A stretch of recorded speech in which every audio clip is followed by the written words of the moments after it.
राहुल लाल जी भी हमारे साथ बने हुए हैं। लेकिन महिमा, इस बार मैं इधर से उधर नहीं जाऊंगी, घड़ी मत देखिए, आप बताइए जनता को किसका टाइम आ गया है। बिल्कुल, बस 15 मिनट रह चुके हैं रूबिका। Good morning. और इस वक्त काफ़ी ज़्यादा उत्सुकता लोगों में देखने को मिल रही है। 1,63,45,489 मतदाता आज ये फैसला करेंगे कि उनको गढ़बो नवा छत्तीसगढ़ के साथ जाना है या फिर उनको अब नहीं सहेबो बदल के रहेबो के साथ जाना है। अंबिकापुर सीट पे इस वक्त मैं मौजूद हूँ, जो कि काफ़ी ज़्यादा महत्वपूर्ण हो जाती है। टीएस सिंहदेव यहाँ पर आएंगे खुद अपने मत का प्रयोग करने के लिए। खुद यहाँ से प्रत्याशी भी उनके सामने है राजेश अग्रवाल जी। और देखिए यहाँ पर इस वक्त आपको दिखाऊंगी, सबसे पहले सेल्फी पॉइंट यहाँ पर बनाया गया है। इसके अलावा यहाँ पर रेड कार्पेट भी बिछाई गई है। बस लोगों की लिस्ट, लोग यहाँ पर आना शुरू हो चुके हैं और बस इंतजार है। बस अब से 15 मिनट में यहाँ पर वोटिंग शुरू होने वाली है। खास इंतजाम यहाँ पर किए गए हैं। मतदान केंद्र 125 यहाँ पर, कुल यहाँ पर प्रत्याशी 13 है। लेकिन सबसे पहले नजर इसीलिए रहेगी क्योंकि टीएस सिंहदेव खुद यहाँ से आते हैं और पिछली बार हमने देखा था कि बम्पर उनको वोटिंग हुई थी और 14 की 14 सीटें यहाँ पर कांग्रेस पार्टी के पाले में गई थी और बीजेपी का यहाँ पर सुपड़ा साफ हो गया था। क्या इस बार फिर से वैसा ही इतिहास दोहराने जा रही है कांग्रेस पार्टी?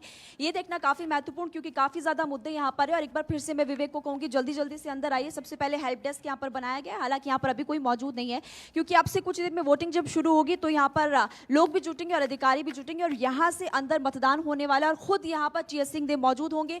11 बजे वो यहाँ पर पहुंचेंगे, लेकिन उससे पहले 10 बजे के करीब महामाया मंदिर वो रूबिका जाने वाले हैं, पूजा अर्चना करेंगे और उसके बाद फिर यहाँ पर पहुंचेंगे। बहरहाल ये तस्वीरें इस वक्त हम आपको दिखा रहे हैं। कई मुद्दे यहाँ पर, सड़क की समस्या है और भी कई मुद्दे यहाँ की जनता जिसको ध्यान में रखकर वोट करने वाली है। लेकिन फिलहाल तैयारियां पूरी, रेड कार्पेट बिछाया गया, अब बस लोग यहाँ पर जुटना शुरू हो रहे हैं। वोटिंग का इंतजार। रूबिका, ऐसा क्यों महिमा? देखिए 7:45 हो गए हैं। हम मध्य प्रदेश में तो हमें ये लंबी लंबी लाइनें दिख रही हैं, लेकिन और कैलाश विजयवर्गीय जो हैं वो अब से कुछ ही देर में शायद हमारे साथ जुड़ जाएंगे, मुझे ये जानकारी मिल रही है, हम भी इंतजार कर रहे हैं। लेकिन महिमा ये तो बताइए, राजेश अग्रवाल के साथ टीएस सिंहदेव का वहां पर मुकाबला है। टीएस सिंहदेव को हमने देखा कि लगातार 5 साल वो इस बात का इंतजार करते रहे कि वो मुख्यमंत्री पद के प्रबल दावेदार हैं, वो किसी भी वक्त उस कुर्सी पर जो है बैठ सकते हैं। 3 महीने पहले ही उनको डिप्टी सीएम बनाया गया था। लेकिन प्लीज वो सारी बातें तो एक तरफ, ये पॉलिटिक्स है, लेकिन वो रेड कारपेट पर अभी हाड़ मास का एक भी व्यक्ति नजर क्यों नहीं आ रहा है? अभी लोगों की भीड़ यहाँ पर जुटना बाहर की तरफ शुरू हुई थी। हम अंदर आ गए। मैं आपको दिखाना चाहती थी रूबिका, इसलिए क्योंकि यहाँ पर हम दिखाते हैं आपको किस तरह से इंतजाम किए गए हैं।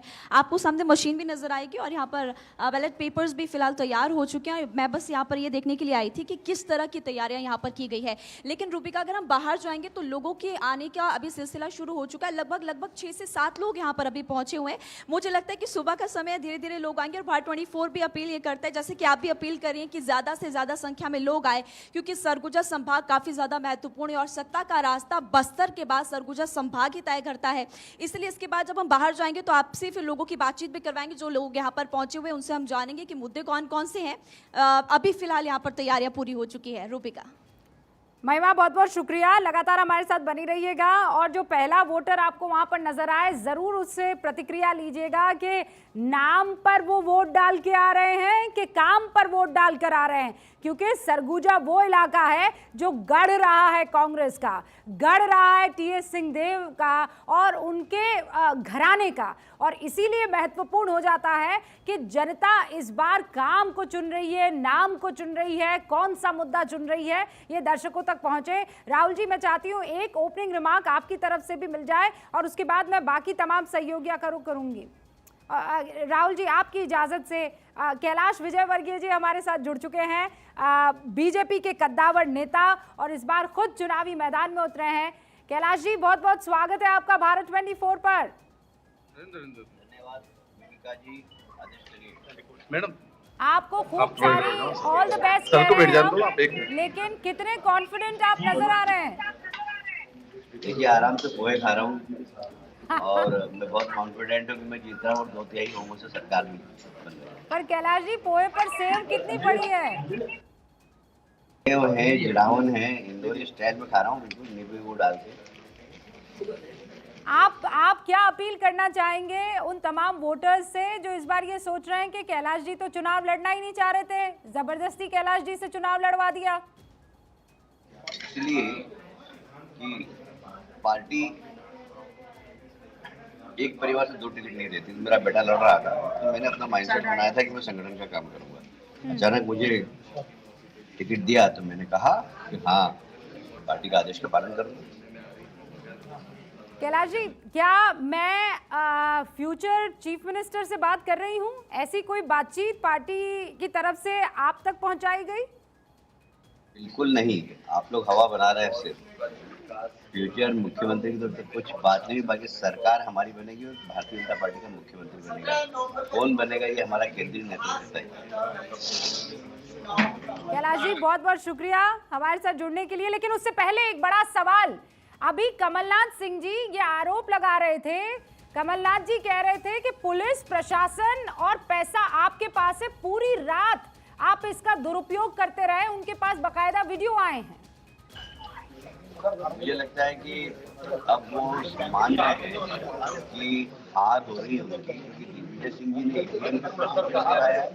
अब ये कह रहे हैं कि प्रशासन पैसे बांट रहा है, तो ये दोनों विषय ऐसे हैं कि साफ लग रहा है कि कांग्रेस के प्रदेश के नेतृत्व ने मान लिया कि उनकी हार हो रही है।